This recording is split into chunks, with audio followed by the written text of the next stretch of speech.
안녕하세요, 리스펙입니다. 이번 영상은 강남부동산도 영끌했다 물리면 씹스캠이라고 부른다. 투자 대상이 아니라 투자 기간과 리스크 관리가 핵심이다 라는 내용에 대해서 말씀드리겠습니다. 좀 거친 말을 한번 해보겠습니다. 엑스발, 이 X 같은 씹스캠을 누구 말 듣고 샀더니만 더럽게 폭락하는구만. 삐 이런 얘기 하시는 분들 많죠. 최근 급락하는 금융시장의 하락 국면에서 많이 들리는 얘기입니다. 이렇게 거친 얘기를 하는 분들이 도대체 어떤 주식, 어떤 코인을 샀길래 그럴까요? 얼마나 안 좋은 주식을 샀길래 씹스캠이라는 말을 하는 걸까요? 바로 테슬라, 메타, 넷플릭스 같은 40에서 70% 급락한 미국 주식들 또는 50% 이상 빠진 비트코인을 보고 하는 말입니다. 그렇습니다. 단기 투자자들은 또는 리스크 관리 없이 장밋빛 미래만 생각하고 접근하다가 본인의 예상대로 흘러가지 않는 상황을 맞이한 투자자들에겐 모든 게 씹스캠이에요. 개떡락하면 쓰레기, 개떡락하면 씹스캠이라고 부르는 겁니다. 자산의 본질 가치, 실체하고는 관심이 없습니다. 그냥 나를 힘들게 하면 씹스캠이라고 부르는 겁니다. 이래서 투자가 어려워요. 앞에서 언급했던 테슬라, 메타, 넷플릭스, 비트코인 이 자체를 잘 알지 못하고 투자하셨던 분들, 그리고 아직도 이 자산들이 쓰레기라고 생각하시는 분들이 있다면 사실 할 말이 없습니다. 하지만 테슬라, 메타, 넷플릭스와 같은 빅테크와 자율주행 분야에서 가장 큰 성과를 거두고 있는 이 기업들, 시가총액 상위 종목들이 씹스캠이면 금융시장 자체가 씹스캠이죠. 암호화폐 1위인 비트코인이 씹스캠이면 암호화폐 자체는 전부 다 쓰레기입니다. 그렇게 생각하시는 분이라면 할 말이 없지만, 만약 이러한 시대적 변화들에 대한 부분은 어느 정도 인정한다면 본인이 사자마자 떨어졌다고 씹스캠이라고 얘기하는 것은 좋지 않은 발상입니다. 그래서 투자가 어렵다는 거예요. 아무리 좋은 자산이라고 생각돼도 단기적으로 접근하거나 리스크 관리가 소홀하면 언제든 손해를 볼 수 있습니다. 좋은 자산이어도 손해를 볼 수 있어요. 삼성전자 사면 안전하다고 그랬습니까? 그런 게 어디 있습니까? 계속 떨어지고 있는데요. 근데 삼성전자가 문제일까요? 아니죠. 금융시장의 하락기에는 삼성전자도 안 되고 애플도 안 되고 아무도 안 돼요. 비트코인도 안 되고 다 안 되는 겁니다. 그런데 계속 하락만 할까요? 그건 아니지 않습니까? 그렇기 때문에 단기적으로 접근하지 않고 리스크 관리를 철저히 하면서 좋은 자산을 접근해 나가는 것이죠. 저는 이렇게 생각합니다. 투자에 실패하는 사람들의 이유는 좋은 자산을 몰라서가 아닙니다. 사실 그들도 뭐가 좋은 자산인지 다 알아요. 다만 그 자산을 계속 보유할 능력과 준비가 안 되어 있기에 늘 실패하고 씹스캠을 외치는 겁니다. 제가 이렇게 말씀드리면 반박하실 분들이 있을 거예요. 야, 막말하지 마 임마. 코인 쪼가리나 거품만 가득 찬 기업들에 투자해가지고, 그리고 그런 투자를 권한 언론이나 인플루언서가 문제지. 역시 돈 모아서 부동산이나 샀어야 되는데, 내가 누굴 탓하냐, 누굴 탓해. 죽겠다 이러고 계십니까? 누군가 이렇게 얘기할지 몰라요. 진짜 자신의 실패는 언론과 SNS 그리고 씹스캠 주식과 코인이 문제였고 자기는 문제가 없는 거죠. 그리고 이렇게 얘기할 거예요. 강남부동산처럼 확실한 것만 샀어야 되는데 돈이 없으니까 못 사지. 그래서 내가 이 고생하는 거다. 역시 돈 있는 놈들만 더 돈을 버는 진짜 뭐 같은 세상이다. 세상 자체가 스캠이다, 스캠. 이렇게 생각하십니까? 여러분, 강남부동산 사면은 성공한다고요? 확실해요? 자, 그럼 시간을 돌려서 10년 전으로 잠깐 가보겠습니다. 세상 사람들의 지적 수준이 갑자기 확 틀려지는 거 아니죠? 10년 전이라고 뭔가 굉장히 미개하고 그랬던 거 아니겠죠? 그냥 우리는 10년 전 우리로 가봅니다. 모두가 좋아하던 부동산을 10년 전에 언론에서 뭐라고 깠을까요? 부동산은 정말 사면은 오르는 자산인가? 정말 아무 걱정 없는 자산일까요? 이 부분에 대해서 10년 전에 우리의 선배들 그리고 우리가 직접 경험했었던 상황들을 설명드려 보겠습니다. 첫 번째 기사는 2013년 6월 30일 경향신문입니다. 제목, 하우스푸어 더 이상 못 버텨. 제발 내 집 사줘. 아주 자극적이네요. 40대 기혁 씨는 2008년 경기도 남양주의 전용면적 84 아파트를 2억 1천만 원대에 매입했다고 합니다. 30평대가 2억 1천만 원대. 글로벌 금융위기에 먹구름이 짙은 시기였는데 부동산 불패 신화가 계속되고 있었고, 무엇보다 갓 출범했던 이명박 MB 정부의 부동산 부양 정책 기대가 컸다. 가진 돈은 없었지만 급한 마음에 제2금융권 자금까지 끌어서 1억 5천만 원 가량을 대출받았다. 이렇게 해서 샀나봐요. 하지만 2013년 현재 남양주 지역 아파트 가격은 2008년 말에 대비해서 10% 가까이 떨어졌다. 10% 떨어질 수도 있는데 참 어쨌든 그렇습니다. 기혁씨는 매달 이자 낼 날짜가 다가오면 아내와 저의 얼굴엔 웃음이 사라지고 스트레스로 부부싸움 하는 일도 많았다라고 말했다. 기혁씨는 정부가 하우스푸어에 집을 사준다는 말에 두말 않고 신청서를 냈다. 매도 희망 가격은 1억 7천만 원, 3천만 원 이상 손실을 보는 셈인데 그동안 낸 대출 이자를 생각하면 분통이 터졌지만 더 이상 버틸 이력이 없었다. 그러니까 2억 1천만 원짜리를 사는데 1억 5천만 원 가량 대출을 받았다는 거죠. 대출을 많이 받긴 했습니다. 근데 그 이자랑 이런 게 좀 부담스러우셨었나 봐요. 그러니까 자신의 현금 흐름 상황보다 조금 더 과한 레버리지를 일으켰던 거죠. 그리고 시기가 안 좋아지고 하락 국면으로 접어드니까 스트레스도 많이 받으신 것 같아요. 사실 이 기사에서 나온 아파트가 저는 어딘지 모릅니다. 그래도 남양주에 있는 이미 아파트를 제가 그냥 호객노노에서 대충 골라봤어요. 그랬더니 2008년도에 2억 초반 가격들, 이 기사에 나왔던 거랑 비슷한 데들이 많습니다. 그래서 그 아파트의 현재 가격은 얼마일까 하고 봤거든요. 4억 7천만 원 정도 하는 것 같습니다. 저 기사하고는 전혀 상관없지만 이 아파트 33평 84를 기준으로 보면은 4억 7천3백만 원 정도예요. 근데 요때 가격 2008년 2월이 한 2억 2,500만 원 정도 했었으니까 비슷하죠. 그렇게 쭉 횡보하다가 2020년부터 이 아파트는 쭉 올라갔네요. 이런 일들이 많습니다. 다른 기사를 한번 볼까요? 제목, 바닥 왔다. 집사라는 기사들에 낚이면 당신도 하우스 푸어. 이거 2013년 9월 25일 미디어 오늘. 여기서는 이제 다른 언론사들을 많이 까요. 집값 바닥권에 다다랐다. 올해 안에 사는 게 좋아. 이 중앙일보에 나왔었나봐요. 그랬더니 이 기사에서 이렇게 얘기합니다. 찌라시들이 또 시작됐다. 수도권 대규모 분양을 앞두고 내놓은 3개월짜리 대책인 828 대책에 또 다른 집값 바닥론 군불대고 있다. 전문가라고 포장을 두른 건설업계나 부동산 업계의 이해관계자들을 내세워서 하는 말이다. 그러니까 그런 조중동이 이런 부동산 업계나 이해관계자들의 말을 대변해서 그냥 광고를 해주고 있다. 이 얘기죠. 부동산 광고에 목을 맨 언론들은 집값 바닥론을 외치며 빚내서 집 사라라고 합창하고 있으니 참 애절하다. 하지만 같은 레퍼토리를 거듭하면 지겹다 못해 지긋지긋해진다.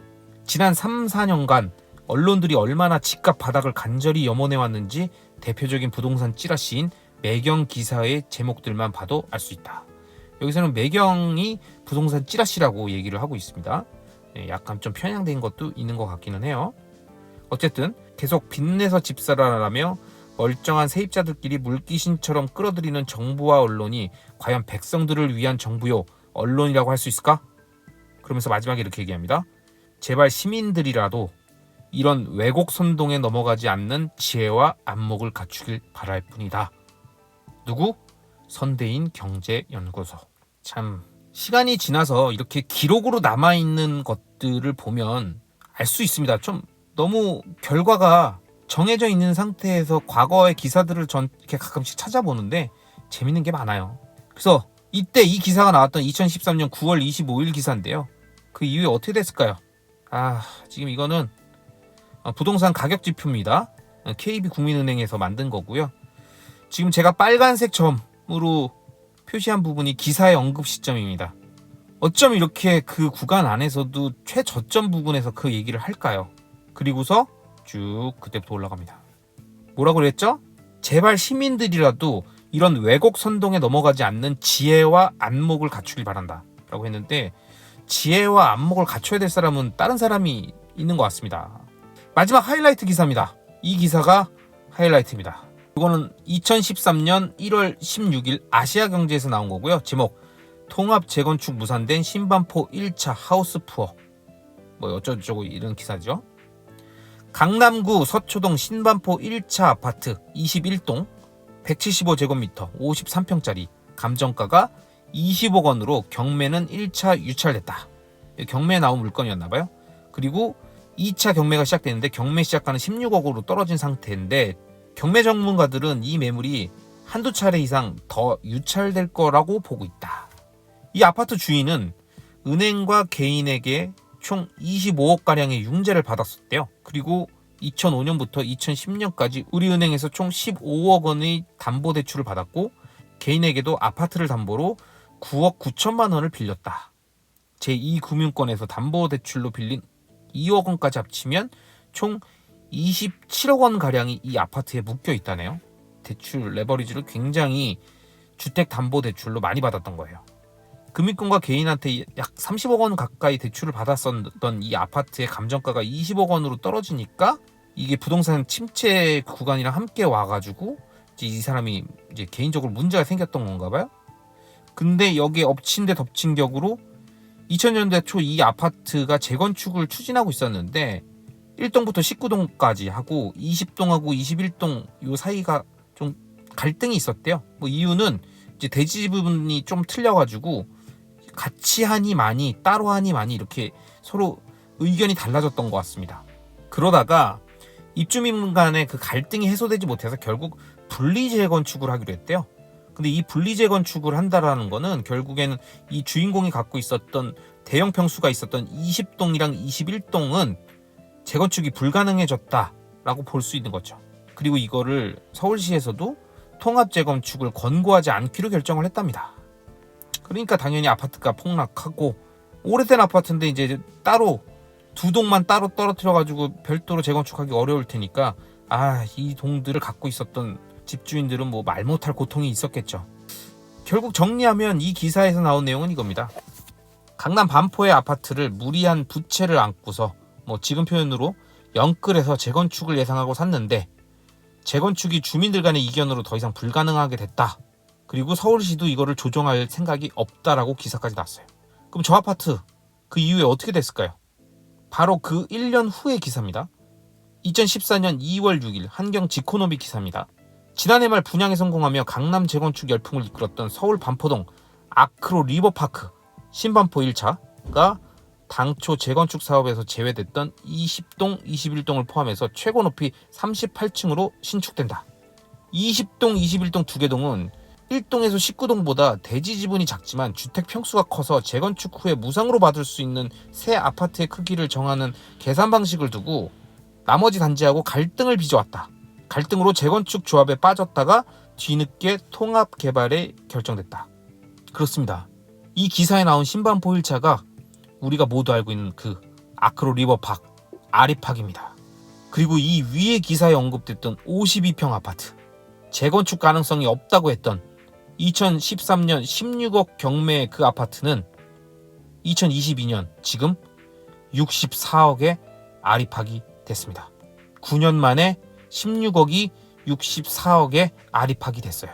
현존하는 한강변 최고의 대한민국 아파트죠. 이 아파트의 52평 가격은 현재 실거래가 기준 64억 원을 찍었습니다. 이걸 보면은 그때 경매로 넘어간 사람은 어떤 느낌일까요? 잠이 올까요? 무리한 대출과 리스크 관리를 못하게 되면 아무리 좋은 자산을 갖고 있더라도 이런 겁니다.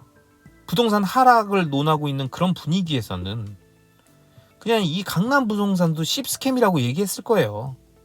자, 다시 씹스캠 얘기로 돌아가 봅시다. 부동산 하락기에 부동산 소유자들을 일반 사람들이 놀리죠. 아까 그래서 나갔던 하우스 푸어라는 얘기가 계속 나왔던 게 그 부동산 하락기입니다. 그리고 이럴 때는 뭐 언론도 놀리고 주변 사람도 놀리고 그러니까 부동산을 들고 있는 것만으로도 불안해서 잠을 못 자요. 그리고 무리해서 대출을 받았던 사람들은 강남 부동산인데도 경매로 넘어가잖아요. 이럴 땐 강남 부동산도 씹스캠인 거예요. 강남 부동산도 씹스캠이었던 시절이 있었던 겁니다. 그런데 저는 묻고 싶습니다. 여러분들은 지금도 강남 부동산이 씹스캠이라고 생각합니까? 아니면 살 수 있는 기회만 준다면 어떻게 해서든지 사고 싶으세요? 만약에 강남 부동산은 씹스캠이 당연히 아니지. 무슨 소리야. 부동산, 서울 부동산 중에서도 강남 부동산인데 이건 확실한 거지. 이렇게 얘기하시는 분이 있으면 전 다음 질문 한번 해보겠습니다. 그러면 테슬라하고 비트코인은 씹스캠입니까? 혹시 여러분이 그렇게 느낀다면 가격이 떨어져서 아니면 무리한 부채로 매수해서 불안해서 그렇게 느끼시는 건 아닙니까? 마치 앞에 10년 전 사연에 대출을 많이 안고 강남 부동산을 샀다가 경매로 넘어갔던 그 사람의 마인드 아니십니까? 만약에 가격에 반응한 거라면 여러분은 2013년 부동산을 대했던 많은 언론과 전문가 그리고 신반포 1차 기사에서 봤던 일반인들의 눈높이에서 지금 테슬라와 비트코인 그 자산들을 판단하고 계신 걸 수도 있습니다. 정말 테슬라와 비트코인이 씹스캠이라고 생각하십니까? 진정한 투자자라면 씹스캠을 외치지 말고 좋은 자산을 알아보는 안목을 키워야 합니다. 그리고 현재의 가격이 아닌 가격 저 너머의 가치를 봐야 합니다. 가치가 있는 자산을 못 알아보고 씹스캠이라고 외치며 그 씹스캠을 사게 된 자신을 꼬셨던 언론과 인플루언서를 탓한다. 그리고 시간이 지났더니 그 자산이 다시 오르면 내가 그럴 줄 알았어. 나는 늘 이런 식이야. 이렇게 비하하고 저주를 퍼부으실 겁니까? 그게 아니라면 좋은 자산을 알아보는 안목과 그 좋은 자산들의 현재의 가격이 아닌 가격 너머의 가치를 꼭 알아보셔야 됩니다. 저는 그러한 가격 너머의 가치를 알아보는 사람이 되고자 지금도 노력하고 있고요. 여러분들에게 목 놓아 얘기합니다. 여러분, 현재 좋은 자산을 가지고 계신다면 그 자산의 가격이 아닌 가격 너머의 가치를 꼭 보십시오. 아시겠죠? 이번 영상은 여기까지입니다. 영상이 마음에 드셨다면 구독과 좋아요, 알람 설정 부탁드리겠습니다. 감사합니다.